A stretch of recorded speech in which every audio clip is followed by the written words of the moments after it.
Join us every Friday for encouragement, freedom, and biblical truth. Grab your coffee or grab your tea. It's going to be a good one.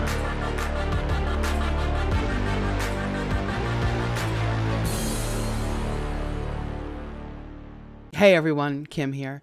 So on today's episode, we're going to have back on Pastor Andy Woods. I'm so excited to have him on. Andy is a phenomenal teacher, rightly divides the Word of God, and I would have no other person come on this show for this topic. Andy has delved into this topic before. There's a whole bunch of links this week that will be in the show notes, so make sure that you look in that description box, from books to where you can find him and his amazing teachings. With that being said, today's topic, some have reached out to me and said, hey, what about Calvinism? Can you do an episode on Calvinism? So because I'm not a pastor, I'm not a teacher, I know a lot about Calvinism, but I didn't want to come from a female teacher perspective. So I said, okay, let me get a pastor on. And I knew who I was going to go to immediately. And as always, he takes time out of his extremely hectic schedule to be here, to be on the show. And we're going to dissect today the flower, the tulip. What does tulip mean in Calvinism? The T stands for total depravity. The U is unconditional election. The L is limited atonement. The I is irresistible grace. And the P is perseverance of the saints. So we have a lot to dive into today. And so I ask that you do what we always do, is you grab your coffee and you grab your tea, because it's going to be a good one. So before I bring on my friend and Pastor Andy Woods, I'd like to introduce this week's mug.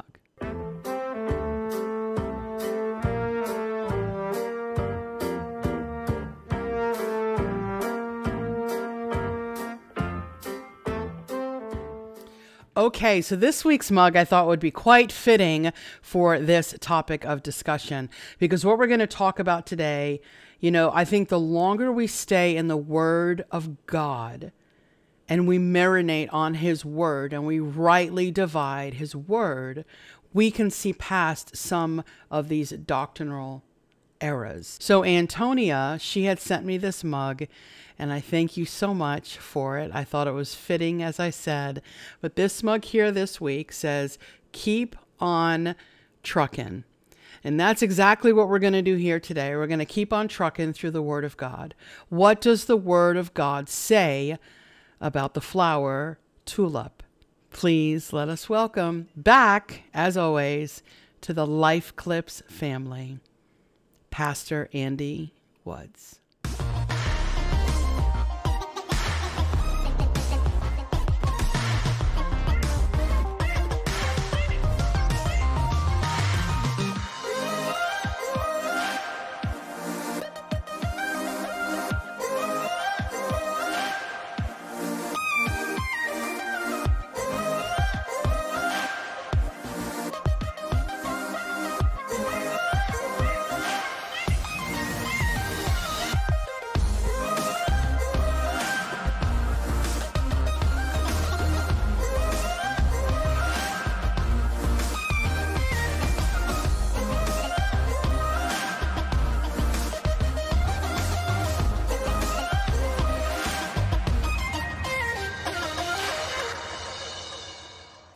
All right. Hey, everyone. So look who I have back. Here is Dr. Andy Woods, Pastor Andy Woods, senior pastor of Sugarland, which I just found out was 2 words, Bible Church. So Andy, how are you doing, brother? I'm doing pretty good, Kim. Yeah. Thanks for having me back. Good. Well, it's always a pleasure. So let me ask you, how's your weather in Texas? Are you getting like up and down like we are in Florida? Like it's cold, warm, or are you guys pretty consistent? It's been pretty inconsistent. Yeah, that's how we are here. Yeah, it's kind of abnormal for us. It's usually just hot and miserable. Well, we had 2 days of like beautiful non-March weather. I mean, my right now my French doors are open, so if you guys hear birds chirping or sirens or my wind chime hitting the side of the house, well, apartment, that's what that is. Mhm. So today we are going to broach the topic of Calvinism. So I do have some people who are subscribed to this channel who I don't know if they follow Calvinism. They know that I don't agree with Calvinism, but yet they still subscribe. So I love you guys. But we're going to dissect into the pretty flower. But then when you put Calvinism in it, that flower begins to fade and get really ugly. So the acronym that they use is TULIP, T.U.L.I.P, and they all stand for something. So today, I would like for us to dissect each of those letters. What we're going to do is we're going to take it out of order just because I want us to stay in the L for just a little longer than the rest. I am going to be quoting stuff from John Piper, and some of those quotes might be a little long. Also, that article that I'm quoting from will be in the description box. So if you want to read everything, because I can't read the entire article, Mhm. you guys can go ahead and click on that. So let's start off with total depravity. Mhm. When they mean total depravity, they said we cannot seek God, so that we have no ability and we cannot come to him because our sin nature is dominating our fallen, depraved nature. So, can you let us know what? And now let me preface this by saying this: I believe in election. I believe in foreknowledge because God knows who's going to be saved and not saved. So, explain to us what total depravity is according to the Bible. Yeah, Calvinism is sort of a frustrating subject because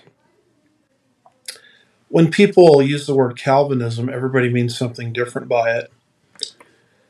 So, when I was a student at Dallas Seminary, a lot of the professors I really liked called themselves Calvinists. And I guess at that time I had no big problem with it because I didn't see it as anything that was antithetical to the scripture. The problem I'm having is what I would call neo Calvinism or the new Calvinism. And it's promulgated. You mentioned one of the guys earlier, John Piper. And when I started listening to what they were saying something really different than my professors were saying.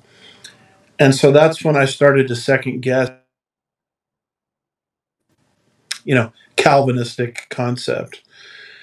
So, we all believe in total depravity. Total depravity basically means that the word total, every area of our being is corrupted by original sin. So there is no part of me that hasn't been touched by original sin. My intellect, my will, my emotions. I think the Bible is pretty clear that that's a biblical truth. And total depravity also means that we can't do anything to merit God's favor through good works, other than to trust in the good work that Jesus did for us 2,000 years ago. So total there is referring more to extent. And what the new neo Calvinists are doing is they're saying total refers to intensity. So, under my understanding of total depravity, yes, we have a bent towards sin, but it doesn't mean I've committed every sin. I mean, there are some sins I haven't committed. And it doesn't mean that I don't have an ability to do good works before my fellow man. So, unsaved people apply the brakes in the crosswalk. You know, Mm-hmm. unsaved people give money to the Cancer Research Society. But the neo Calvinists are saying we are completely and totally. They're basically taking total and they're applying it not to extent but to intensity. People are as wicked as they could possibly be. And part of their teaching is that man is like a rock He has no ability to respond to spiritual truth. So depravity to them basically has in it the idea of impossibility. It's impossible to believe the gospel. And you say, well, what about John 16, verses 7 through 11? Jesus says, when the Spirit comes, he will convict the world of sin, righteousness, and judgment. Sin because they do not believe in me. You say, well, what about when the Holy Spirit convicts an unsaved person in their depraved state? Under that conviction, do they have an ability, to believe the gospel? And the neo-Calvinists would say no. And in which case I would say, well, then why does God convict us? Why does he convict the world, it says, John 16, verses 7 through 11, of sin, righteousness, and judgment? So basically, their definition of depravity is different than mine. Man is like a rock. He is sort of in an insensate state. He has no capacity to believe the gospel, even though the gospel is the power of God unto salvation, even though the Holy Spirit testifies to the gospel by convicting the world of sin, righteousness, and judgment. The neo-Calvinists have taken the concept of depravity, which is a biblical idea, and they've pushed it in a direction that's unbalanced, in my opinion. And they've turned people into, dealing with not just the extent of their depravity, but the depth of their depravity. And so, I'm totally in concurrence that, yeah, people need the convicting power of the Spirit to come to Jesus because of our innate sinfulness. But the neo-Calvinists would say that in and of itself doesn't even work. So what they start to argue is that man has to be regenerated first so he can believe second. So they put regeneration before faith. Regeneration precedes faith. And I don't think there's a biblical justification for that. And then they also, talk a lot about how faith is a gift. It's God that gives you faith. Since you don't have an ability to believe, God has to give you the faith. So faith is a gift. There's really no biblical justification for that when you look at the text that they use. Then you say, well, who gets the gift of faith? Oh, that's the elect. That's the small fraction of humanity, that God has preordained unto salvation. Well, what about everybody else? Well, as John Calvin himself said, they are doomed from the womb. So I'm glad you started with the T, or total depravity, because that's where the whole system flows from. They've taken something biblical and pushed it out of proportion, and the rest of their system is built on a lopsided view of total depravity. I hope that helps a little bit. It does. And also with total depravity, which a lot of people don't understand, but this is J. Mac, John Piper. I know Louis Giglio was like a silent Calvinist, but he does have a lot of Calvinist undertones in his teaching, and also in the music that comes out of the church. But these folks actually believe, and this is very disturbing, that let's just say I am unsaved, I am not elect, and I were to get pregnant and I were to lose that baby, whether through miscarriage or abortion, they truly believe that that child is in hell if they are not elect. That to me is very disturbing because of the T. So they always say if you can debunk the T in their theory, in their theology, then you have already won the argument of Calvinism not being biblical. So again, I agree with you. I have a fallen nature. I'm a very sinful person at times. I think we all are. Even walking with the Lord, right? We battle our flesh until we die or fly. So, I guess are we always totally depraved then? So if I want to get angry at someone, does that mean, oh, I must not be elect? And we'll get to that because that's the P, the perseverance part, the lordship part. So let us move into unconditional election. And what I want to do here, and I thought I had my glasses, so I need to make my screen a little bigger. And this right here is what John Piper believes. Again, the description to what I'm reading from will be in the description box. So John believes in election, just like you said, prior to faith. Quote, If all of us are so depraved that we cannot come to God without being born again by the irresistible grace of God, and if this particular grace is purchased by Christ on the cross, then it is clear that the salvation of any of us is owing to God's election. He chose those to whom he would show such irresistible grace and for whom he would purchase it. Election refers to God's choosing whom to save. I can't even read this sometimes without, and the L even gets worse. Okay, I'm digressing. It is unconditional in that there is no condition man must meet before God chooses to save him. We'll give him that. I believe that's biblical, right? Man is dead in trespasses and sin. Again, I would agree. So there is no condition he can meet before God chooses to save him from his deadness. We are not saying that final salvation is unconditional. It is not. So now he's adding to the finished work of the cross. We must meet the condition of faith. For example, in Christ in order to inherit eternal life. But faith is not a condition for election, just the reverse. Election is a condition for faith, as you stated previously, Andy. It is because God chose us before the foundation of the world that he purchases our redemption at the cross and then gives us spiritual life through irresistible grace and brings us to faith. So correct me if I'm wrong, Andy. So that's the end of his quote. Romans 9, 10, and 11 is Israel's past, present, and future, correct? Right. Okay, so I thought I was right on that, but I'm like, well, let me just ask the pastor, because the way that I read it in the outline of Romans, it's all mankind, Gentile, Jew, and then it kind of goes back into all mankind. So they misuse Romans 9. They misuse Acts chapter 13, verse 48, John 10, 26, and of course, many more. So what say you, Andy, on unconditional election?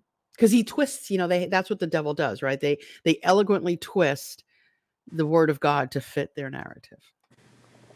Yeah, in the book of Colossians, chapter 2, verse 8, warns us about being seduced by human philosophies.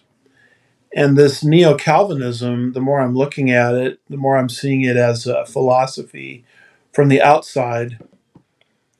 It really goes back to Augustine, who came up with a lot of this stuff. And Calvin, and over 1,000 years later, leans heavily on Augustine when Calvin wrote his Institutes around the age of 26, roughly 26 years old. I mean, if a bunch of people start following what I said when I was 26 and they formed a religion out of it, Kim, after I'm dead and gone, I hope you'll slap those people around a little bit. Because I was saying all kinds of weird things at 26, and I just thank God that was pre-internet, But if man is like a rock and he's dead in his trespasses and sins, by the way, they misunderstand dead. Dead to them is non-existence. The Bible never defines death as non-existence. It defines it as separation. So that in their system. So you froze there. You froze just for a moment. So go back. So you said they define, and then you kind of jumped out a little bit. Yeah, if man is dead, the way they define it, meaning non-existence, rather than separation, then their system makes sense. But the Bible, of course, never defines death as non-existence. Because when we die, we still exist, right? Mm-hmm. Somewhere, heaven or hell. We never stop existing. So what they're doing, it's called an anachronistic interpretation of the Bible outside of time, meaning they're bringing in a 21st century definition of death into Ephesians 2, verse 1, when the Bible was written in Koine Greek in Greco-Roman times, and death just means separation. So if we're separated from God, it doesn't mean inability. In other words, I have the ability to respond to the gospel when I hear it and when it is given to me under the conviction of the Spirit. I have the ability to respond. They say no, death means inability. We're like a rock. We have no ability to respond whatsoever. So that goes back to the T. So their basic belief is that man has to be regenerated first so that he can believe second, which means he has to be given faith from God. Now, who gets that faith? The elect. Mm-hmm. The small fraction of humanity, you know, the small fraction of humanity that's been elected unto salvation. The rest are predetermined to go to hell. They're doomed from the womb. So then it gets into this idea, if all of that is true, well, how do you know God chooses certain people to go to heaven and certain people to go to hell? This is where they go to these passages, which is more related to your specific question, that really have nothing to do with that subject matter. I mean, if you're going to build your case from Romans 9, Mm-hmm. as you indicated, Romans 9, 10, and 11 are not even talking about individual salvation. It's talking about God's choosing of the nation of Israel. And so when you really start to scrutinize the specific texts that they're using to support this doctrine of election, you start to see that a lot of the verses they rely upon don't fit their preordained narrative. In other words, they've imposed, borrowing from Augustine, a system upon the Bible, which is not what you're supposed to do in biblical exegesis. You're supposed to draw out the meaning and not do eisegesis, impose a meaning on the text. So, Mm-hmm. like John 15, verse 16, I've seen him quote that. Jesus says to the disciples in the upper room, "You didn't choose me, but I chose you." Mm-hmm. Aha, well, there's unconditional election. Well, why don't you keep reading what Jesus said in the same verse? He says, "I've chosen you to bear fruit, Mm-hmm. and fruit that will last." So there the election is more related to service once you are saved rather than electing people unto salvation. So, the use of Romans 9 to me has never been convincing because that's national. John 15, verse 16 is unconvincing because that's election unto service. And I'm starting to find this, as you go through the Calvinistic texts that are used to support unconditional election. When you look at them on an individual basis, they really don't seem to support exactly their doctrine of unconditional election. They don't. Sorry, I had to mute my microphone there, guys, because the lawn people are out and I Of heard course. lawnmowers. So yeah, I thought that I was in a good state. Okay, so let's go on to the I because again, I do want to spend some time in the L. So that's why I'm taking tulip out of how it's actually written. So irresistible grace, quote again from our lovely John Piper, quote, God is sovereign and can conquer all resistance when he wills, or irresistible grace refers to the sovereign work of God to overcome the rebellion of our heart and bring us to faith in Christ so that we can be saved. So what I find very problematic about the I is I feel like they're using this as an excuse, and I'm trying to word this properly. So basically, it's like, do we need to recognize that we are a sinner? Absolutely, right? What's our need for a savior?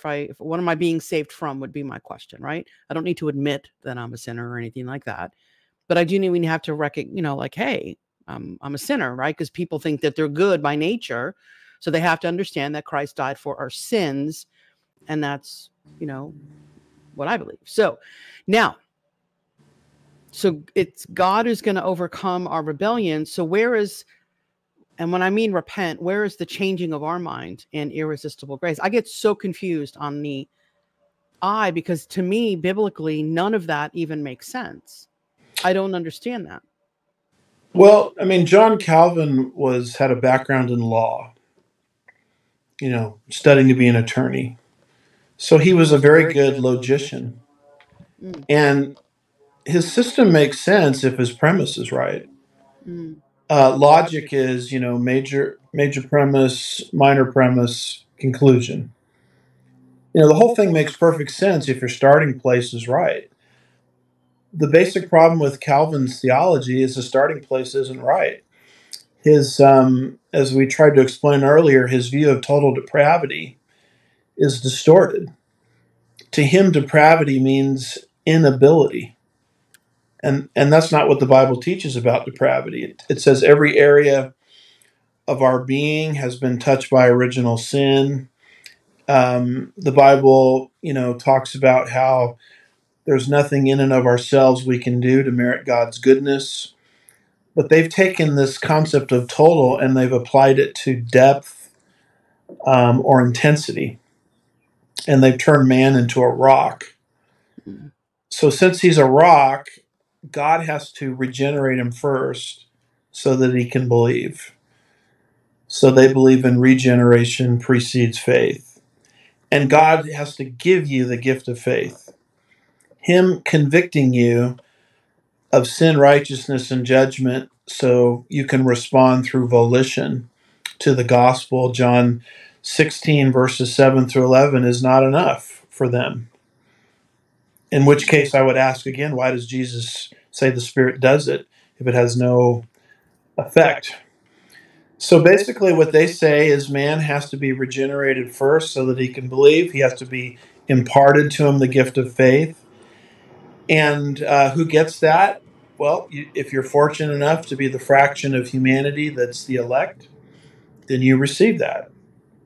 So, total depravity, unconditional election, irresistible grace. If God imparts to you the gift of faith and regenerates you so that you can believe, then you can't resist that.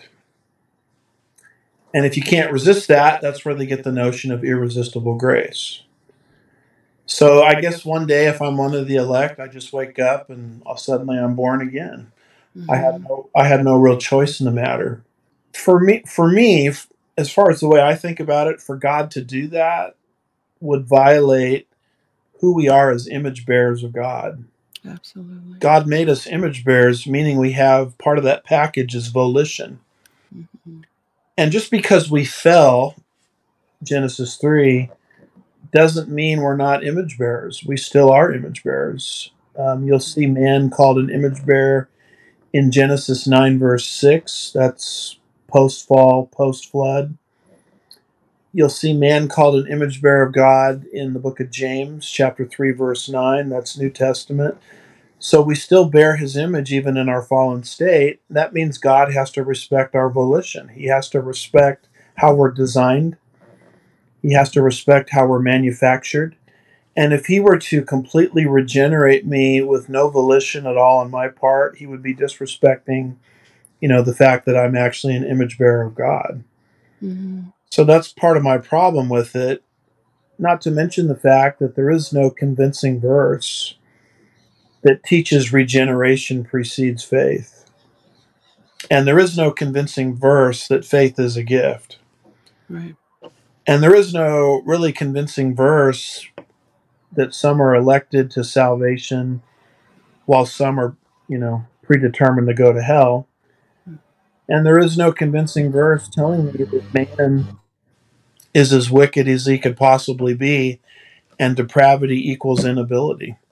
So they've taken these concepts that are biblical and they've pushed them to a degree that's biblically out of bounds, in my view.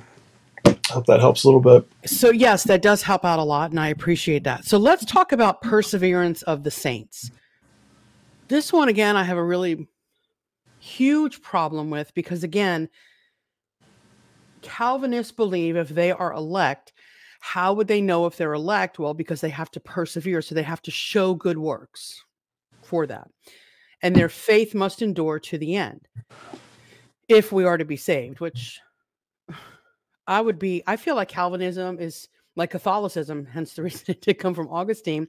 And speaking of all of that, Sandra, if you can, chapter 4 of your book, Ever Reforming, you do talk about Calvin and the literal interpretation. So, again, please pick up that book. Everything for Andy will be in the show notes. Mhm. And in chapter 6, I think you kind of, I don't think you talk much about the Calvinism, but you kind of lay out what reforming means today, currently. So there are a lot of nuggets in this book. Again, it's not about Calvinism, but there are snippets in this book pertaining to that, if I remember correctly. Correct. Mhm. Right. Okay. All right. Good. I'm like, Yeah. maybe I got the chapter wrong. Well, the book is really how the literal method of interpretation was restored to Christianity. And the Protestant reformers, did some good there. Hmm. So, I mean, I think it's important to say that because we're all big boys and girls now, where we can respect what somebody in church history did without endorsing all their ideas that flow Hmm. from their system. So, unfortunately, we're all very immature today, where we can't do that. I guess you have to throw someone out completely, or turn them into a golden calf. So Mm. I look at John Calvin as a mixed bag. There were a lot of wonderful things that came from him, and there's some negative things. And so I'm dealing with the positive things in that book. In this broadcast, we're dealing more with the negative things. And it's sad Hmm. I even have to say that, but that's the mentality of people. They Yeah. can't look at a historical figure and it's either you're all in or you're all out kind of mindset. And I'm guilty of that myself, I think. I think like with Calvin, Martin Luther is another one that comes to mind. And I think honestly where I kind of, oh, I just get ruffled, like, okay, this is fine. But it's when I hear or I've seen their comments about the Jews. That's the part that's unsettling for me. Not so much their theology as their Yeah. anti-Semitism. That's what really bothers me the most. So I do agree with you. Yeah. A lot of people don't like when people maybe put up Charles Spurgeon. Yeah, I'm not going to lie. I really don't know many. I haven't read any of this. I don't know anything that Charles Spurgeon has ever said. I've learned most of it from like you or other people who have like JB has used his quotes. Sure. Other than that, I have no idea.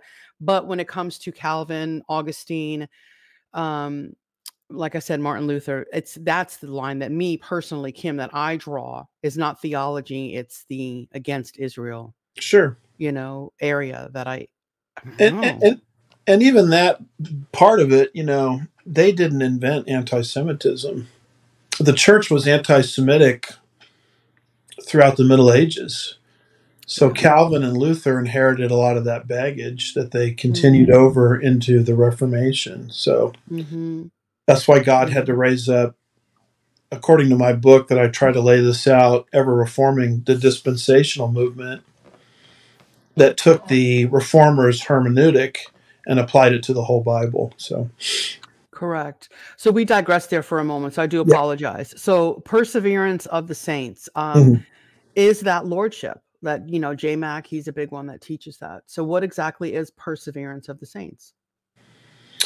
Well, I used to think that perseverance of the saints means eternal security.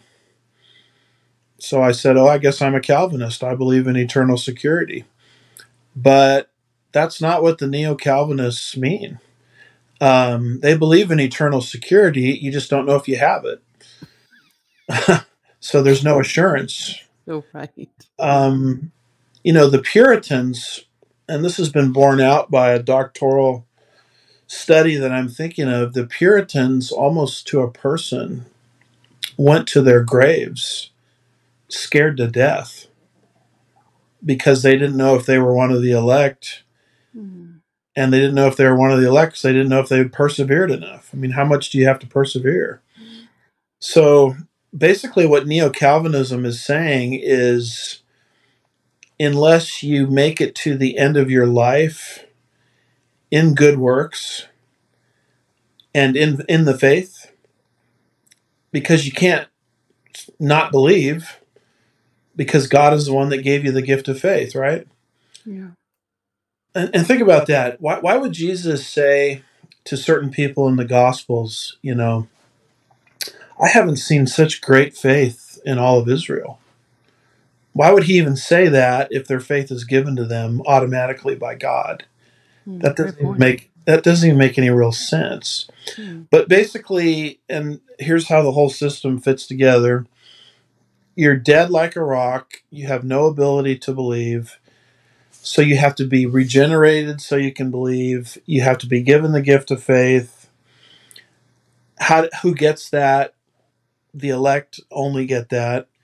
And if you really have that, then you've got to go through your life kind of in this upward ascent. You've got to make it to the end of your life in good works and in faith. And if you don't have that, then you were never one of the elect to begin with. And you can take assurance of salvation and just kiss that goodbye. Because that system will, and this is the part of it that I, as a pastor, am most rebellious against, because I've seen how that mindset destroys the assurance of salvation in people, because people still have a sin nature and we can wander back to sin very easily. And when that happens, it doesn't mean I become unborn. Yeah. In the physical world, you can't become unborn. You're either born or you're not. What has happened is there's a delay in your development, in your growth as a Christian. So you're hampering your growth, not whether you exist as a born again believer. And so, John Piper, for example, talks about final salvation. We really don't know until we get to the great white throne judgment, which is a joke because we're not going to appear before the great white throne judgment. And I know I'm not. Piper He has may. he has might. he might. He has a very messed up eschatology where he doesn't see Absolutely. a bema seat versus a great white throne. He just merges them all together. So it's a lot like Islam in the sense that you really don't know if you're going to make it until you get to the end. And if the good deeds outweigh the bad deeds, then I guess I did persevere, and I guess therefore I'm one of the elect. So that's what they mean by perseverance of the saints. They don't mean eternal security. They mean if you really have the gift of faith, then there should be kind of this upward progression of your life. The problem that I'm having with that is I see tons of examples of saved people that did not persevere in the faith, and they did not persevere in good works. Absolutely. Solomon being an example, Lot being an example. You go to 2 Timothy chapter 4, I think it's verse 10. It says, Demas, having loved this present world, has deserted me. Are we going to make Demas an unsaved person? Put Demas into his missionary team. And the verse that almost all neo-Calvinists, it's like when you show them this verse, they're shocked it's in there. It's like they have blinders on, is 1 Corinthians 3, verse 15, which talks about a man who is saved, but as through fire. In other words, he's going to heaven, but he's not going to fare well at the judgment seat of rewards because he spent his life in Christian life in fleshly pursuits. Now, the neo-Calvinists would say, well, such a person isn't saved, but Paul says he is saved. He's just hampered his rewards. So, anyway, that's what they mean by perseverance of the saints. I used to think it was just eternal security, but that's not what they mean. They mean Correct. Persevere in faith and works to the end of your life, and if you don't, you're not one of the elect. If you never received the gift of faith, you were never regenerated first so that you can believe. And that's why they're always in a state of fear. Absolutely. That's why, to be honest with you, a lot of these Calvinists, to be frank with you, are some of the most miserable people I've ever met. Yeah. They're almost like the Pharisees that put on these sad faces, and they're always kind of sitting in judgment on everybody. Well, I would be that way too if I didn't have any assurance of salvation. Yeah. If I believed that, gosh, any moment I could figure out I'm not one of the elect and I'm going to hell.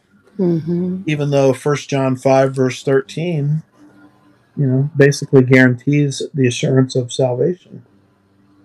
John Absolutely. MacArthur himself does not believe 100% that he's saved. Mm-hmm. Neither does Sproul. In fact, Sproul, That's R.C. Sproul, right? R.C. Sproul, there's a Yeah. lot of quotes that you can produce where he says he wakes up, and, well, he's passed on now, so he knows better, but he wakes up in the middle of the night with cold sweat because he's not sure if he's one of the elect. I mean, that's how do you correlate that with the verse 1 John 5 verse 13, which you know very well. It says, "These things I have written to you who believe in the name of the Son of God, so that you may know that you have eternal life." Mm-hmm. So the Bible just doesn't teach eternal security; it teaches assurance. Absolutely. When you place your faith in Christ, you're 100% guaranteed you're going to heaven, and you can know that. So I don't have to devote energy in my life wondering if I'm saved or not. Mm-hmm. The Neo-Calvinists say no. You have to always examine yourself to see if you're bearing enough fruit, to ascertain whether you're going to heaven or not. So it's a very, you mentioned it's Roman Catholic, and it is. Mm-hmm. Because it's a very Roman Catholic idea that a 26-year-old John Calvin plagiarized, if I can use that expression, from Augustine, Yep. who was heretical in all kinds of other areas. Absolutely. Augustine is the father of amillennialism, Mm-hmm. that there is no future kingdom of God on the earth.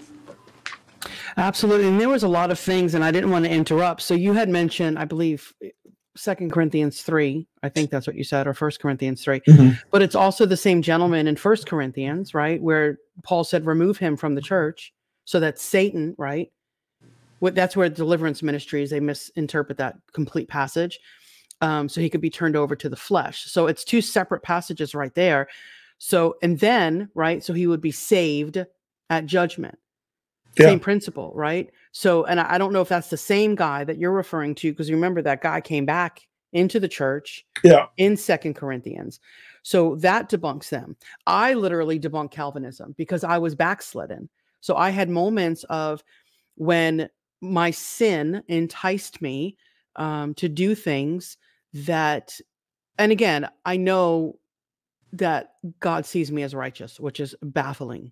I'm not going to lie, Andy. I don't understand how he can look at me and see righteousness, So whether I sin today, tomorrow, yesterday, God has already seen all of that, right? But he doesn't remember it. He casts as far as the east is from the west. So I'm saying when I was backslidden, which it's funny, I never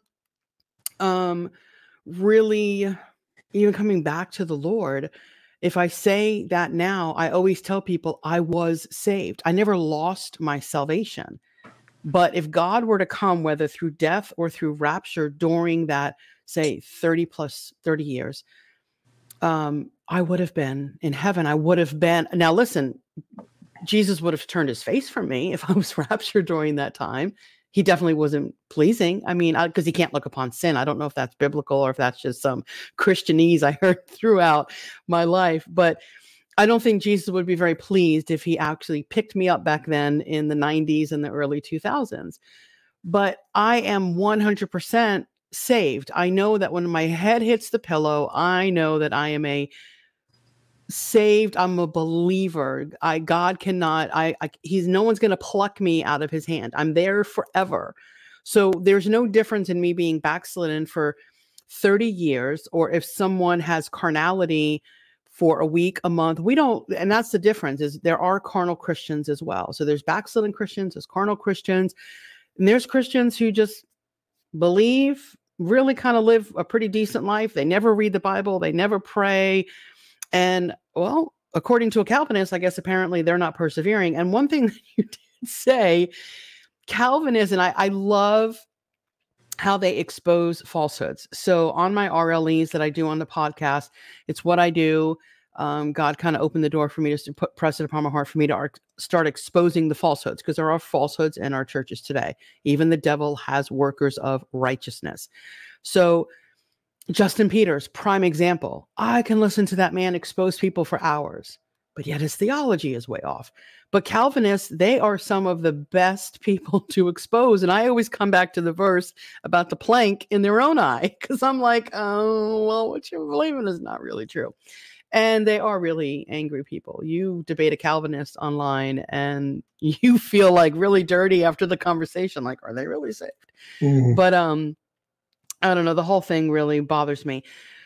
So what I wanted to do is I wanted to sit here in the Can I interject something on that? Sure. This is where these guys have an inroad, because you mentioned Justin Peters, and he does a good job criticizing what I would call low-hanging heresy, like Word of Faith, Benny Hinn. You know, duh, you really of course that's false. Yeah, but they do like 2, 3, 4 hour videos debunking that, and so everybody thinks, well, Justin Peters is just wonderful. And then that opens the door for Justin Peters to bring in his John MacArthur, John Piper mindset.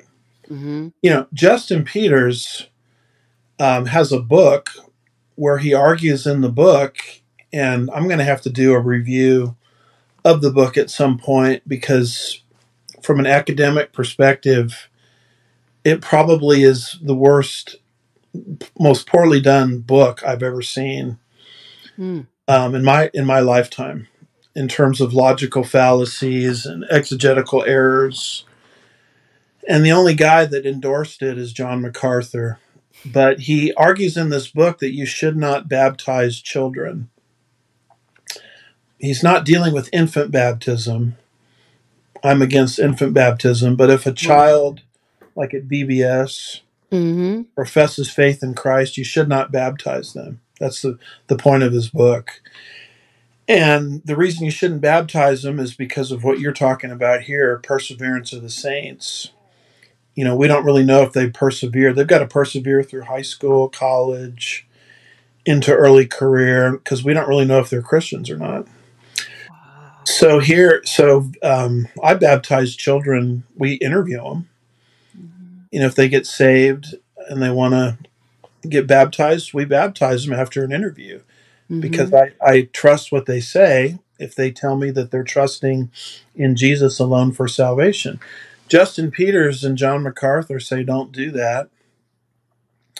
You shouldn't baptize them until much later. So this is the kind of thing that happens. Everybody says, oh, Justin Peters is so great, related to exposing Paula White, not understanding that Justin Peters, once you open the door to him, because he does a good job in low-hanging heresy, he's going to incorporate all of these other foolish doctrines that flow from his Calvinistic system. Absolutely. And so all these guys out there running around, I'm going to name some names: James White, Steve Camp, Justin Peters, that guy on pirate radio, I forgot the guy's name. Chris Roseborough. All of these discernment ministries, as they call themselves. They might be good dealing with Benny Hinn, but Satan is a pretty clever guy. Absolutely. Once you start to trust them, here comes all the other nonsense. Like Justin Peters saying you should not baptize children, even though Jesus told the disciples, suffer the little children to come unto me, for such is made as the kingdom of God. And so that's, I think this bait and switch, I guess I could put it, is one of the greatest tactics Satan is using to bring in this Calvinistic teaching, into the body of Christ. Is you hear someone and they're really good against Paula White, and then you start trusting them, and with one hand they're rebuking Paula White, with the other hand they're bringing in their Calvinistic doctrines, like don't baptize children. Yeah. So be careful about so-called discernment ministries. Agreed. And that's, I'm glad you said that, because a lot of people, and I've known people, especially in the lane that I do these RLEs, that's what I caution people. Like, they'll send me stuff and I'm like, that's great, but do you know that this person is a Calvinist? Or do you know that this person, believes that the church replaced Israel? So I think we have to keep that at the forefront, because you are right. These people are going to go down a road. I don't know if you're aware, but a lot of people who have left. So this is the progression. People who were in New Age, I'm going to say 85%, all of a sudden, and again, I'm not here to judge anyone's heart, but you don't find Christ through an experience. So all of these people from New Age, they usually go into charismania, okay? Then once they're like, oh, I've been enlightened by the Jesus God, not the Jesus gospel. What is American Gospel? Remember that doc? I didn't see it, but the documentary, right? So a lot of people came out of charismania because of that. And then what do they do now? They're all Calvinists. So there's a lot of people fight for truth, I think, is his channel. There was the gentleman who spoke very bold against Asbury, a black gentleman, big name on Instagram. He's a Calvinist. And that's what I kept telling people. Hey, listen, they're telling you things, but now they're going to lead you down into their false theology. Yeah. So you are correct on that. And I grieve, again, I don't know the state of anyone's heart. But when you meal peace, now I got baptized at 12. So according to Justin Peters, I guess I shouldn't have been baptized at 12. Right. And he wrote a whole book about it. Yeah. And I didn't persevere. So I don't know. I don't know if I'm elect. I'm really scared that we're having this conversation. Yeah. And is that something on your deathbed you want to be worried about? Gosh, am I going to heaven or hell? On your deathbed, that's the time you want to be claiming 1 John 5, verse 13. Absolutely. And this Calvinistic system steals that away from people. Absolutely. They put a yoke, remember? That's what I keep, every time I hear you talking, I kept hearing Jesus, my burden is light. Or they're putting a yoke on them that Jesus never required of them. Yeah, and it's your birthright to know, A, you're secure, and B, that you actually have salvation. That's your birthright. And if you believe that, because the Bible says it's true, you're not going to waste your life on this foolish endeavor, am I saved or not? You're going to take all the energy necessary to worry about that. You're going to put it into a more productive area of service unto the Lord. Absolutely. So this is why Satan, is at work trying to steal the assurance of salvation from people. Yeah, his day is coming. And I think too, because I do believe that the rapture, I feel like it can happen while we're recording. I mean, there's just so much happening, but I do believe that this apostasy, not the one used in 2 Thessalonians, because I do agree with you on that. But apostasy is a huge sign of the last days, not the apostasia, not the rapture. But well, most of these, we're seeing that. Most of these folks have no room for the rapture in their teaching. They don't. The closest guy that has stood up for the rapture is John MacArthur. Oh, really? But the rest of these guys that we've talked about, Justin Peters, I've never heard Justin Peters ever speak any word about the rapture or about national Israel for that matter. And correct. I'm sure some of his loyalists will probably try to email me and disprove me, but I've never heard it. I don't spend a lot of time listening to him of late anyway. James White has no room for the rapture. Chris Roseborough is an amillennialist. And even John MacArthur, when you look at his Matthew commentary, he does such a good job in Matthew 24 and 25 until he gets to, verse 13? He who endures to the end will be saved. And it's like he puts on another set of glasses and he channels John Calvin and he goes off on this whole rabbit trail about how, you better make sure that you're doing good works until the end of your salvation or you're not a Christian. Yeah. And then when he's finished with that verse, it's like he comes back to normal and does a decent exegesis of the rest of the Olivet Discourse. Well, he who endures to the end will be saved. That's corrected when you understand that's a eschatological passage, and it's dealing with the people in the tribulation period, the Jews, who are typically called the elect of God. Deuteronomy 7, verse 7, making it to the end of the tribulation period so that they can be saved. And here, saved is Hebrews 11, verse 7, saved in the sense of being protected from the Antichrist who's trying to kill them. Mm-hmm. That's what he who endures to the end will be saved. It's got nothing to do with you better make sure as a church age Christian you're persevering in good works to the end of your life, or you're not going to make it into heaven. That's not even the meaning.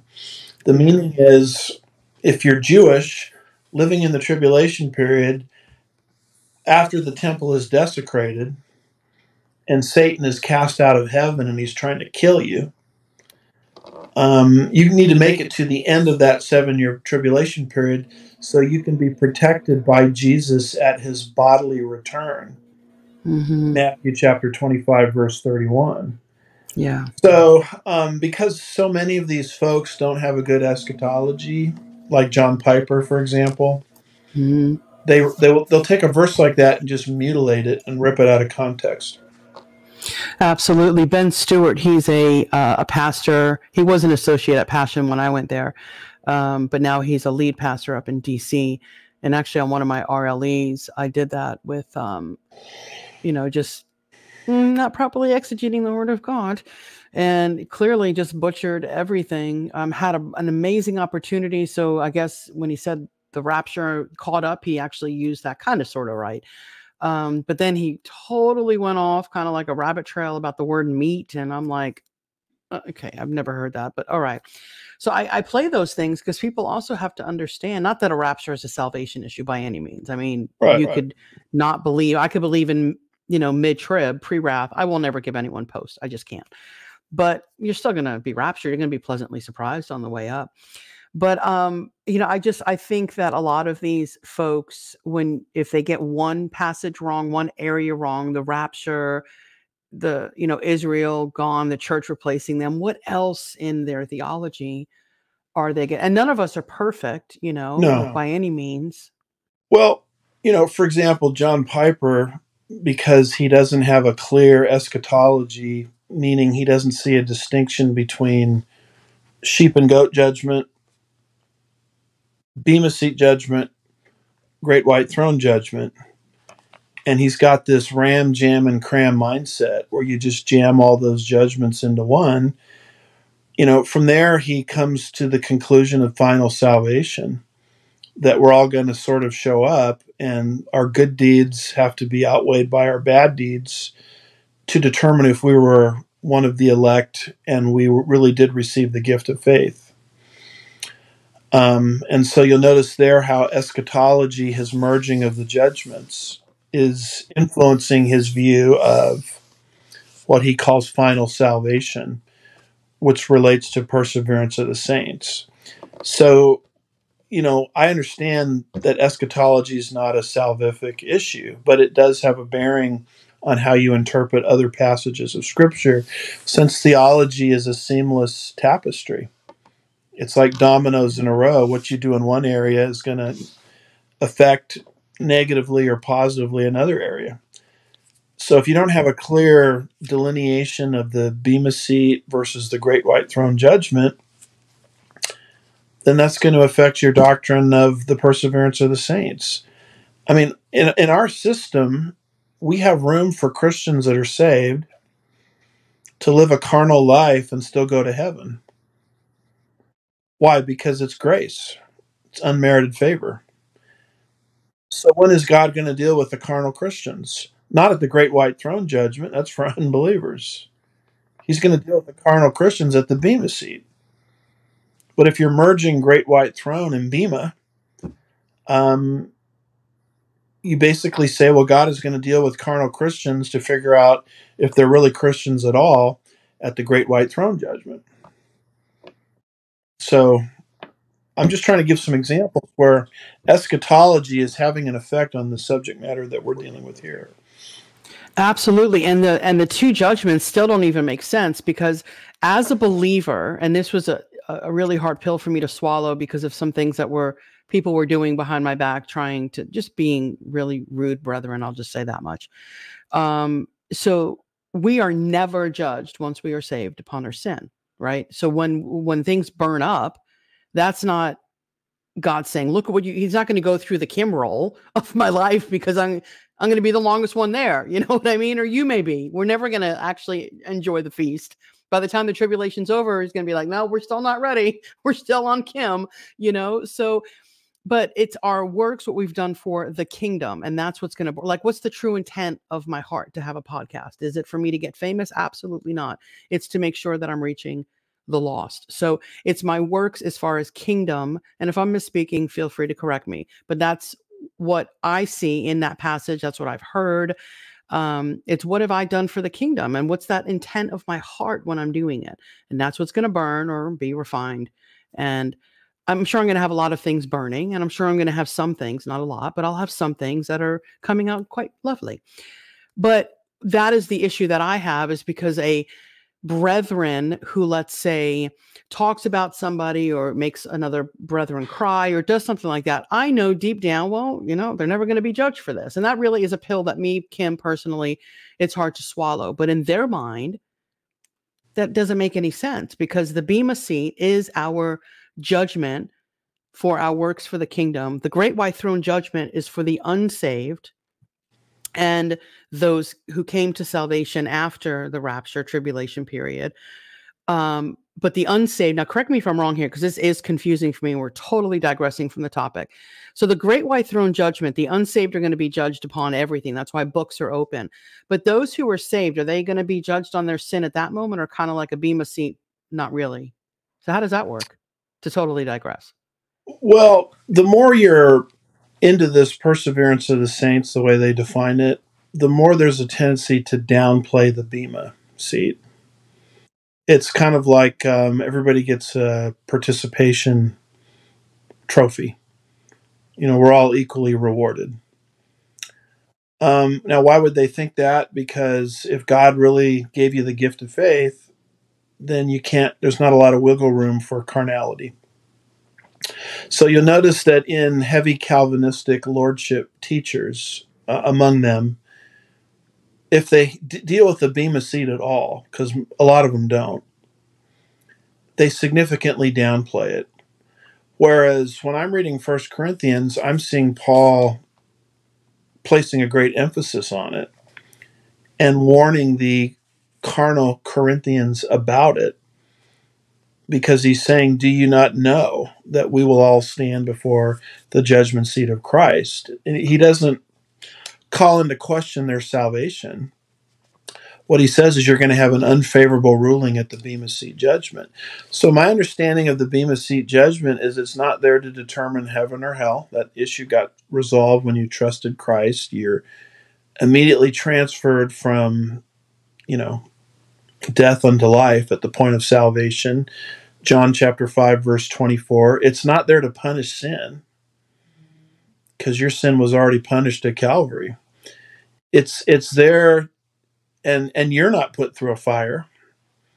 Paul is pretty clear in 1 Corinthians 3, 11 through 15, that our works are put through a fire to test their quality. Meaning, there are things that I can do as a saved person that are carnal. You mentioned bad motives. There's probably a number of things we could talk about, but that's the wood, hay, and stubble. What do wood, hay, and stubble have in common? They're all combustible. They're exposed for what they are in the fire. But there are things that we do for Jesus, this side of eternity, this side of the rapture, that are done, under his power and with a pure motive. Those things go into the fire. They're gold, silver, and costly stones. What do gold, silver, and costly stones have in common? They're non-combustible. And whatever remains after the fire is finished consuming is part of our rewards or crowns. And what do we do with our crowns? Well, Revelation chapter 4 says every time the Lamb is worshipped, we cast our crowns before his feet. So it's like some believers throughout all eternity will have a greater capacity than others, to glorify Jesus. And so that's my best understanding of the Bema seat. But if the perseverance of the saints is true, and you can't have an unfaithful carnal Christian, then the Bema seat is everybody gets a crown of some kind. It's like a participation trophy. And the Bema seat loses the emphasis that Paul places on it. I mean, why would Paul write a whole book, or two books for that matter, warning the Corinthians about it if there wasn't something to forfeit or lose? See? And Paul himself in 1 Corinthians 9:24 through 27, he himself was worried. Lest I had preached to others, I might be disqualified for the prize. He's not talking about salvation there. Because if he's talking about salvation there, he would contradict everything he said elsewhere about salvation, that it's by grace. He's talking about the Bema seat and, not having the ability to be fully rewarded, which is what he wanted for himself and for others, at the judgment seat of rewards. Mm-hmm. So then what happens at the great white throne? Because again, I know there's going to be saved and unsaved there, so that's kind of confusing. Because then would the believer get judged upon their sin, or is it the same principle as the Bema? The principle is totally different. The great white throne is only for unsaved people. Only. Okay. So when do the believers, they don't ever get judged then, who come out of the tribulation? It seems like they have a judgment of rewards at the beginning of the millennium. It seems like Daniel 12 verse 3 indicates that saved people, the church age and the church saved, we are judged or either rewarded or not rewarded. It's really a better expression at the Bema seat, post-rapture, pre-second advent in the Father's house. It seems like tribulation martyrs receive their rewards or lack thereof at the beginning of the millennial kingdom. Then 1,000 years pass, and God summons from Hades. You'll see this in Revelation 20, verses 11 through 15. It mentions Hades emptying out the dead that were in it. Unbelievers of all ages stand before the Lord at the great white throne judgment, and as their name is not found written in the Lamb's book of life, they are transported one by one into the lake of fire in now their resurrected body. And if they're not in the book, I would understand that as a reference to all that have trusted in Christ for salvation. If they're not in the book, then they're judged by the books, which is a record of their sins. I wouldn't expect, Adolf Hitler to be judged throughout all eternity the exact same way as just an American atheist. But they all go into the lake of fire, and the books determine the degree of torment that they experience in the lake of fire. By the way, Satan and the false prophet and the beast have already been thrown into the lake of fire at that point. The beast and the false prophet when Jesus comes back, Satan at the end of the millennium, and at this great white throne judgment after the 1,000 years are over, as their names are not found written in the book, they're judged by the books, they're resurrected, and they're transported one by one, into the lake of fire. So just as there are degrees of reward in heaven, there are degrees of eternal retribution in the lake of fire. Hell is hell, but apparently it's greater hell for some people than others. And the Christian has absolutely no part in that judgment that I'm describing. Our judgment is the judgment of rewards post rapture in the Father's house. Totally makes sense. Okay, I'm glad you cleared that up in my head, because I've always wondered that. When do those tribulation people? Well, hopefully they have rewards if they're a tribulation saint. I would think that they were doing pretty good if they're chopping off their head. Yeah. I mean, wow, I wouldn't want to be. And that's the other thing with Calvinists with election. I'm like, how does the tribulation even make sense? Like, I think it was Dave Hunt who wrote the book, What Love Is This? And I might be butchering the title. But Mhm. basically, and that's a great segue here for limited atonement for us to bring this in for a landing. But um, what God would say, well, you're the elect, but we're going to go ahead and have you suffer for 7 years. And even if you make it through that, and I love you so much, I'm going to make sure your head gets chopped off. Thanks for being my elect, buddy. I mean, I don't even know what God, I don't know what love is this. So, Well, it's like getting engaged to a woman and then, beating the daylights out of her prior to the wedding day is really this post-trib, mentality. yeah. Maybe I should pray for a man like that. I think that would really do my heart good. we Lord, we're send me not a a, man. we're not appointed unto wrath. And the converts in the tribulation period relate to Israel. That's what God's doing in the tribulation. He's bringing Israel, his elect nation, to faith. So by the time you get to the end of the tribulation, every Jew on planet Earth is regenerated, as are many others, because Israel is going to reach a lot of people through the 144,000 Jewish evangelists in the tribulation, which raises a different judgment. There's the sheep and goat judgment. Matthew 25:31 through 46. And that's dealing with survivors of the tribulation period. So the Lord there is separating believers from unbelievers.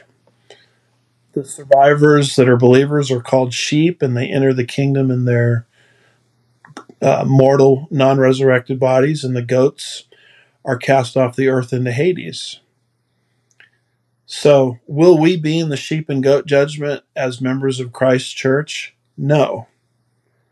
Will we be in the great white throne judgment as members of Christ's church? No. Will we be candidates for the potential for rewards at the Bema Seat judgment of rewards? Yes. But you see, if you don't have a sound eschatology, the temptation is to take these different judgments that are all described differently and to put them all together and to make it sound like the Christian is going to pop up at some final judgment to determine whether they're really one of the elect. So I'm trying to demonstrate how eschatology is leading to this warped uh, uh, final salvation, perseverance of the saints, soteriology. Yeah. Man, I'm so glad you're here today. Okay, so limited atonement. And we're going to end on this note. So I do have, I want to read a quote, and it's very difficult for me to read this quote because even reading as I did before with the unconditional election, the limited atonement, I'm speaking for Kim. Guys, I'm not speaking for Andy. I'm speaking for Kim. Limited atonement to me is complete heresy because why did Christ even have to come and die if the elect were already chosen? I mean, is that the unloving God saying, hey, let me just send my son on the cross? I mean, you're elect, you've been elect, but I'm going to go ahead and crucify him anyway.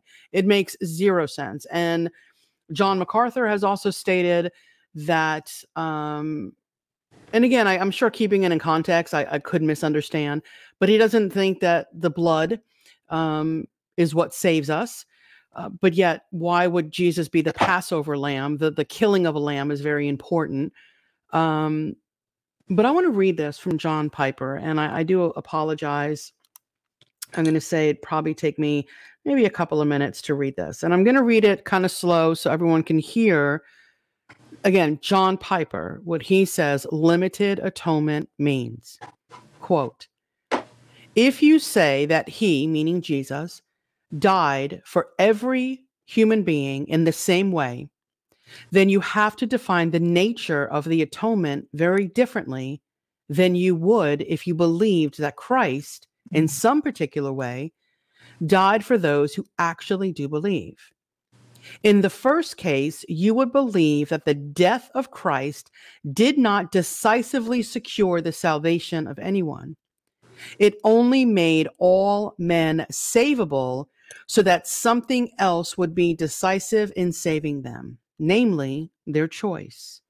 In that case, The death of Christ did not actually remove the sentence of death and did not actually guarantee new life for anyone.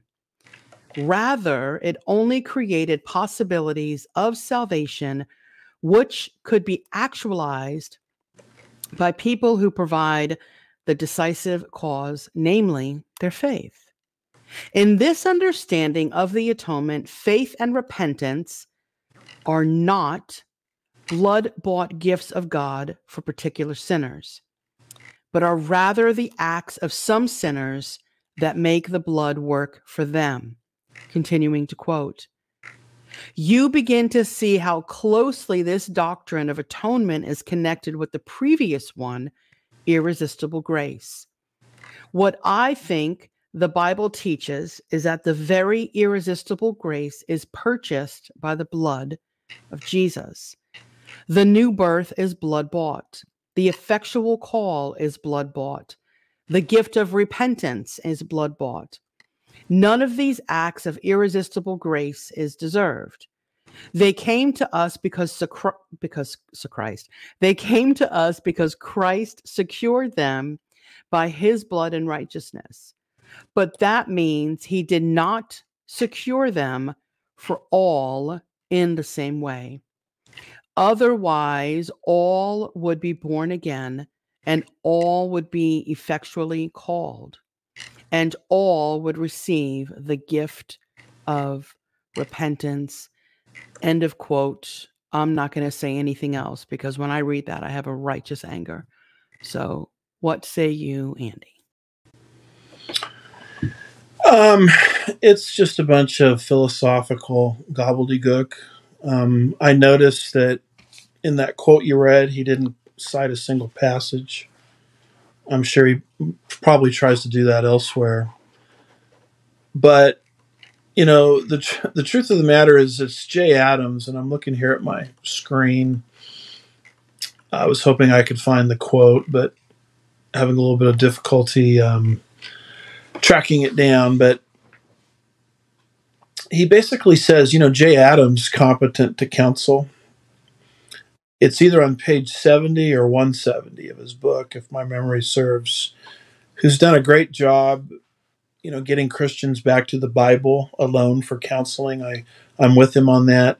But he makes this startling statement in his, most famous book, Competent to Counsel, that when he's counseling somebody, he does not tell them that Jesus died for them, because he says his Calvinistic theology won't allow that.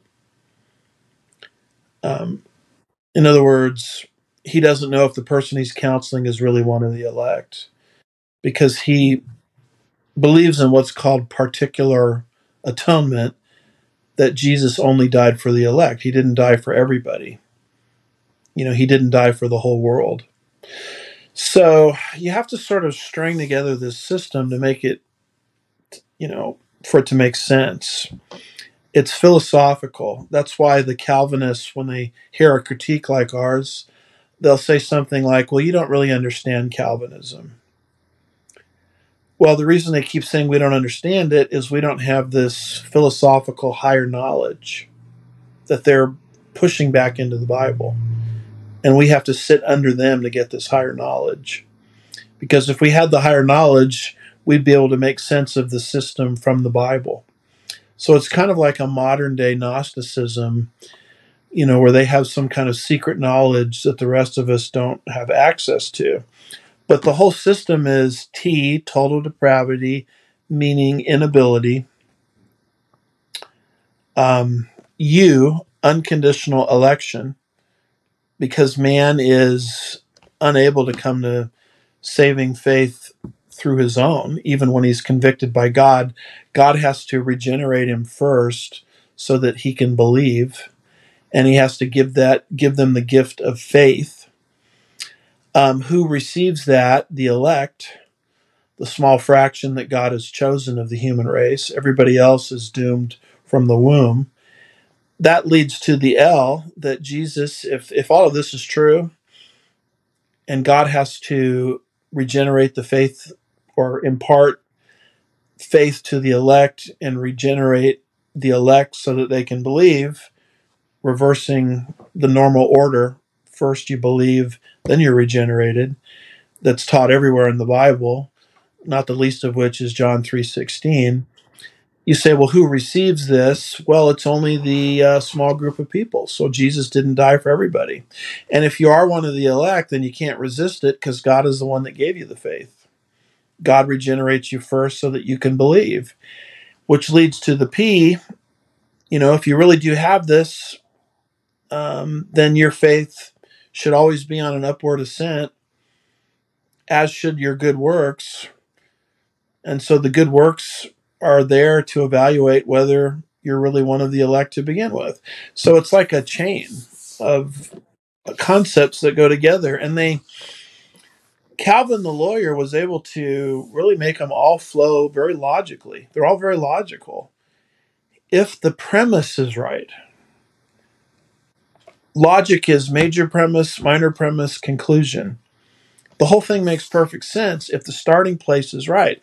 But if the starting place is wrong, the whole system starts to crumble. And so once you start seeing through the T, the other pieces stop making sense as well. So by limited atonement, basically what they're talking about is Jesus only died for certain people. He didn't die for the whole world. Jay Adams, on either it's page 70 or 170 in Competent to Counsel, says he doesn't tell people that he's counseling that Jesus died for them because he doesn't know if they've persevered enough to qualify to be one of the elect. And so all this stuff is hindering our ability to share the gospel with the lost. In other words, if you're a Calvinist and let's say you're at a restaurant and your waitress, am I allowed to say waitress these days? Your server comes up to you and says, "Can I take your order?" And you feel impelled to share the gospel with them, you can't tell them that Jesus died for them. Whereas the way I think, every lost person I run into, I aggressively and categorically say, Jesus died for you. Because my understanding of the atonement is not that it's limited or particular, it's unlimited. Let's take something as easy as John 3:16. For God so loved the world that he gave his only begotten son. That to me looks like Jesus died for the world, the cosmos. And I understand that world can mean a smaller group in other contexts, like John 12, verse 19. It says, they say of Jesus in Jerusalem, the world has gone after him. So very clearly, the world doesn't mean everything in John 12, verse 19. But in John 3:16, words are determined by their context. There's no limitation on the word world. Jesus died for everybody. And so that's why I go up to lost people and say, Jesus died for you. And by trusting in Jesus right now, you can be saved. The whole world is savable. But they're not saved, of course, until they trust in the provision of the Savior. Jay Adams would reject that.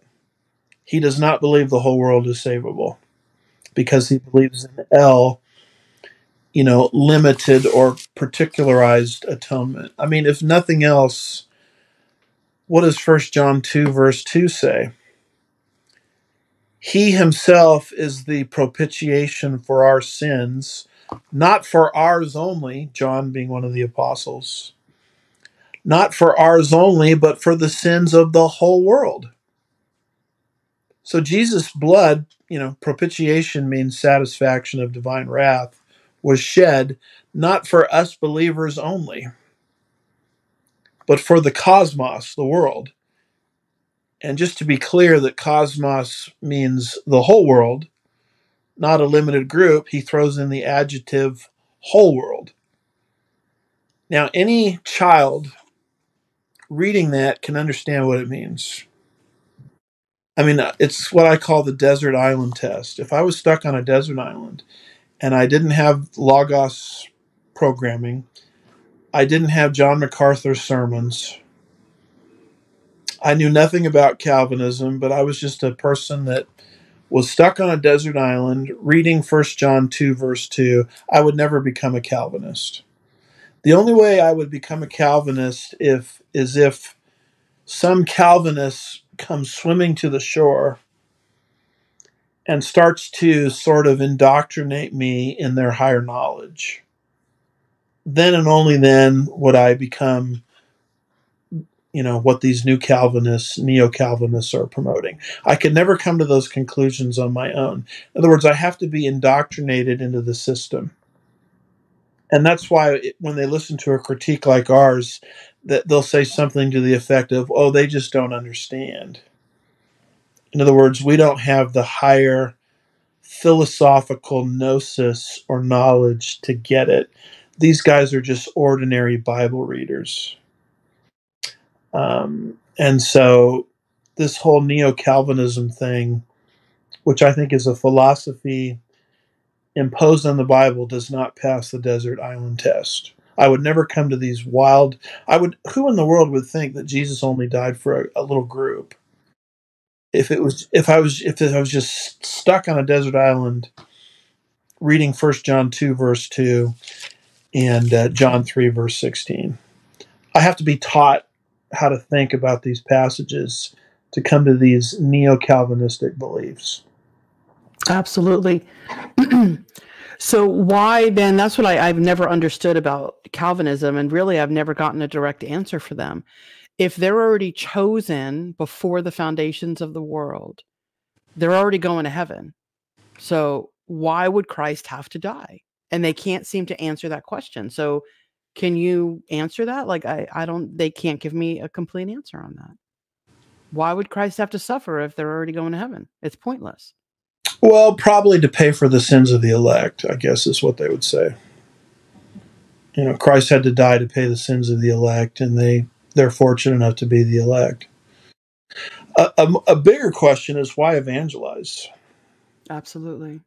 Because they say they don't know who the elect is. Okay, but that's wonderful. That's a good answer. But at the same time, if faith is a gift and you're irresistibly drawn to Christ, right? Because you're regenerated first so that you can believe second. Just real quick on this, regeneration precedes faith. Let's just look at John 3, verse 16. Let's not overly complicate this. For goodness sakes. John chapter 3, verse 16. You tell me what comes first. Faith or regeneration? Okay. For God so loved the world that he gave his only begotten Son, that whoever believes in him, that's the first thing mentioned in the passage, that's faith, shall not perish but have eternal life. That's regeneration, right? Mm-hmm. Absolutely. What came first? The belief. Believing. Eternal life is a product of believing. Mm-hmm. And that's the way John reads all the way through in all of these eternal life passages. Believing is always placed first. The Calvinist says, no, let's reverse the order. Let's have regeneration precede faith.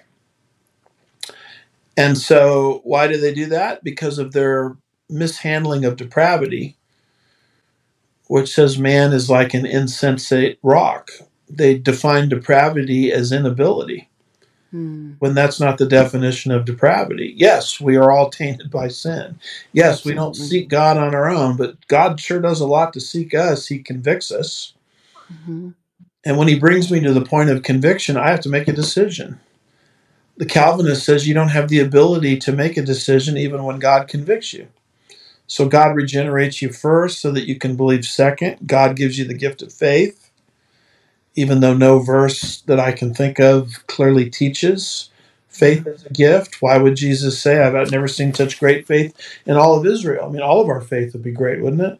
If God imparted to us the gift of faith. I can't remember the specifics of your question, but these are links in a chain. They're philosophical in nature. Yeah. Calvin, the lawyer, brilliantly designed a lot of this. And it makes sense if his starting place is right. Mm-hmm. But what we're saying is the starting place in the whole thing is not right. Absolutely. And it's human logic is what he's used. And he's philosophically imported it backwards into the Bible. Hmm. And he's making the Bible say things that it's not saying. Jay Adams is saying he doesn't tell people that Christ died for them. Well, now you're meddling because you're affecting how we share the faith. Mm-hmm. By the way, William Carey, there's a famous story, the famous missionary, and I think I Mm-hmm. have the facts right. He was studying under a Calvinist at one of the great Ivy League institutions founded by Calvinists, and he said, to his professor, I want to go and reach the heathen with the gospel. And the professor said, young man, sit down. If God wants to reach the heathen, the unreached territories of the earth, if God wants to reach the heathen, he'll do it without your help or mine. And thank God William Carey didn't listen to that, or we wouldn't have the modern day missions movement. So this is another problem with this Calvinistic system. By the way, how many Puritans do you know and Pilgrims? None. Hey, so and so and so and so moved in down the street. Really nice Pilgrim and Puritan couple. Well, the Puritans died out. You know why? Mm. These are the people that founded our universities. They played such a great role in the establishment of our country, but they founded what Winthrop called a shining city on a hill, and in America. And within a few generations, they lost control of the whole thing. Why is that? They quit evangelizing. They quit growing. Mm. They wouldn't even evangelize their own kids Mm-hmm. because of this warped view of election. So, I think this is one of the reasons Satan wants us to believe this doctrine, because he knows it's going to have a deleterious or a negative effect on evangelism and world missions. Yeah. And even the Great Commission, I guess that's thrown out of the window. And again, I know Jesus, I know his audience in that passage. I get that. But so our role, I guess, according to a Calvinist, is not to do anything. It's just to become the elect, get saved, or whatever terminology they use, and then just sit back on our hands and watch the world just idly just go to hell in a handbasket, so to speak. Well, I'm sure they would rebut that somehow, but it's the logical outworking of their belief system. Mm-mm-mm. It takes the urgency out of evangelism. That's what it does. And, I think William Carey and a lot of these great missionary movements, the Calvinists say, well, they were all Calvinists that started these movements. I would say it was in spite of their Calvinism, not because of their Calvinism. Yeah. If Carey had listened to the voice of that professor, we might not have world missions. Absolutely. I'm trying to find a passage. I just read it. I was diving in the other day. Let me get to it, because you just said, see, I don't have my Bible. I'm using my app. So Paul in Philippians, okay, here we go. Thank you, Lord. So he says in Philippians chapter 1, verse 15, and I've never caught this before. So it says, some, to be sure, are preaching Christ, even from envy and strife. And I kind of stopped there and I was like, well, that's weird. Then I continued to read. But some also from goodwill. The latter do it out of love, knowing that I am appointed for the defense of the gospel. The former proclaim Christ out of selfish ambition, rather than from pure motives, thinking to cause me distress. And then verse 18, I love this verse, and that goes to what you're saying here as far as things being built upon something that may be out of a wrong motive. And Paul sums it up. What then? Verse 18. Only that in every way, whether in pretense or in truth, Christ is proclaimed, and in this I rejoice. So even in a false, I don't want to call it doctrine, I don't know, some heretical things are embedded in Calvinism, and I tread lightly because I don't want anyone to think that I'm saying all of these people are hellbound, but some of the stuff in Calvinism is heretical. So I want to tread lightly there. But technically, even God can use some of this in whether pretense or in truth, as long as Christ is. But then I stopped as I'm talking out loud now, and then I'm like, well, not in the L. So in the L, Christ is not rejoiced in that passage. I don't know. The L just really bothers me, Andy. It really does, because I want people to know Christ came to die for you. He died for me in my wretched state. He knew that when he pinned himself upon Calvary. He saw the ugly version of me that I don't like. And yet, you know what he said? It is finished. And he didn't say, but not for Kim. It is finished means it is finished. My sin, the weight of what I did, was pinned upon Calvary. And it just bothers me because what Christ did, like when people compare their woes of the world to what Christ went through before Calvary and then during Calvary, that bothers me a lot too. Let's not compare Christ. My little world, when I get upset, will never compare to what Christ did on Calvary.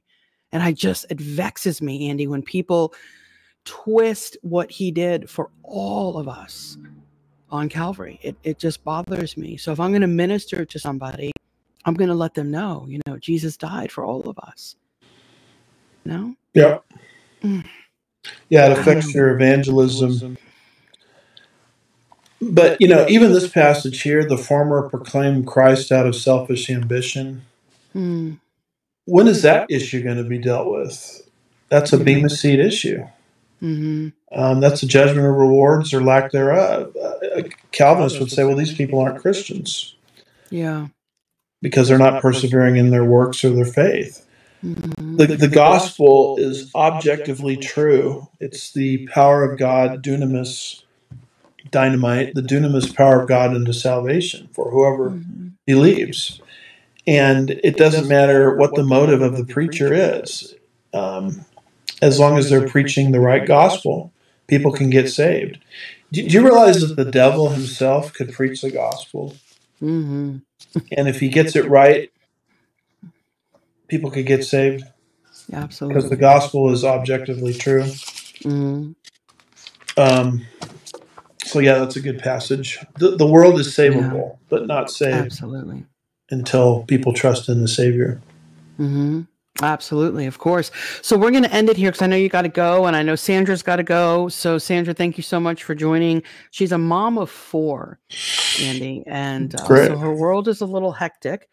And so she said, can I help? And I'm not going to refuse. So I said, sure, because that would be me clicking buttons today while you were here. And I probably wouldn't do much clicking. So anyway, I always love to end it here on this podcast. I've tried something new. And if it's something you don't want to do, say, I'm not going to do that. But I love to always close my podcast with the simplicity of the gospel. I'm actually going to have Dennis back on, Dennis Roxer, on April 7th. We're going live, and it's going to be getting the gospel wrong. What are we doing wrong? So the gospel is simple. So I like when my guests come on to talk to people, the simplicity of the gospel. And then I also close in prayer. Either I can do that or you can do that, whatever we are good with. So I'm going to leave the floor to you, and then I'll close it with my little saying that I always say. So. Okay, well, the gospel is good news because Jesus did it all. John 19, verse 30, his final words on the cross were, "It is finished." So there really isn't anything for me to do other than to receive what he has done as a gift. And according to Romans 4, verses 4 and 5, the only way to receive a gift from God is to believe. So John 6, 28 and 29, they said, what must we do to do the works of God? Well, this is the work of God, Jesus said, that you believe in the one that he has sent. John 6, verses 28 and 29. Believe means to trust. And when you trust, your mind changed, which is what repentance means, change of mind. So the moment you hear the gospel, you hear it's free, and you trust in what Jesus did, and stop trusting in yourself, your good works, your denomination, is the moment your mind simultaneously changed, and all of the benefits that Christ came into the world to procure through his death, burial, resurrection, and ascension are transferred to you at the point of faith alone in Christ alone. And the Holy Spirit, John 16, verses 7 through 11, is sent into the world, the whole world, to convict men and women of their need to do this. And so it really becomes the most significant issue in a person's eternity. And if a person won't do this, then they have to face a holy God through their own righteousness, rather than the transferred righteousness that Jesus offers because of his death. So if people feel under conviction, which means to persuade, if they feel the need to do this, our exhortation is to follow through with that conviction by trusting in the work of the Savior. And that alone is what saves. You trust, your mind automatically changed in the process, and in a nanosecond, you're made right before a holy God. And then you move into growth, which is different than birth, where God will start to deal with us, in the area of personal sanctification. But justification happens at a punctiliar point in time. It happens in a nanosecond.